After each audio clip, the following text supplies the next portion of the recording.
अस्सलाम वालेकुम व्यूवर्स। आज हम आपको इस वीडियो में पीवीसी शीट के रॉ मटेरियल के बारे में थोड़ा सा इंफॉर्मेशन देंगे कि इसमें क्या क्या चीज़ें जो हैं वो बल्क क्वांटिटी में यूज़ होती हैं और क्या जो कि कुछ केमिकल्स हैं जो थोड़े जो है मतलब बहुत नॉर्मल यूज़ होते हैं। ये फ़र्स्ट नंबर पे आपकी स्क्रीन पे जो नज़र आ रहा है ये है कैल्शियम ऑक्साइड।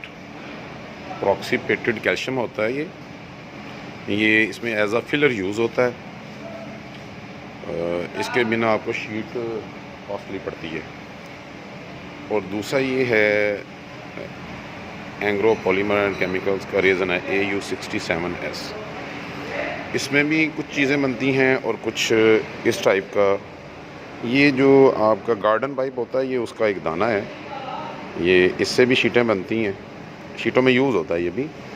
और ये आपको मैंने दो चीज़ें बता दी हैं, दाना तीसरी चीज़ है। और साथ में ये केमिकल्स हैं, ये ब्लोइंग एजेंट होते हैं 2 टाइप्स के। और ये साथ में इसको बोलते हैं जी DCP, सादा अल्फाज में इसको चीनी भी बोल देते हैं। इसके साथ ये पाउडर जो आपको नज़र आ रहा है ये है जिंक ऑक्साइड। और इसके साथ ही इसमें स्टेबलाइज़र भी यूज़ होता है जिसको सन एस के नाम से स्टेबलाइज़र है ये, इसको लेड भी बोलते हैं। और इसके साथ एक और चीज़ है, ये चीज़ मोम तरह की होती है, इसको स्टेरिक एसिड बोलते हैं,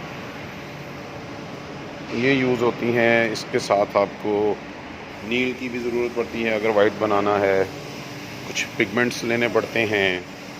कोरियन कलर हम यूज़ करते हैं, लाइट कलर यूज़ नहीं करते। रेड ऑक्साइड बायर कंपनी की हम जर्मनी की यूज़ करते हैं। और इसके साथ ही मैं आपको एक और चीज़ दिखाता हूँ, इसमें ये सिंथेटिक रबड़ है,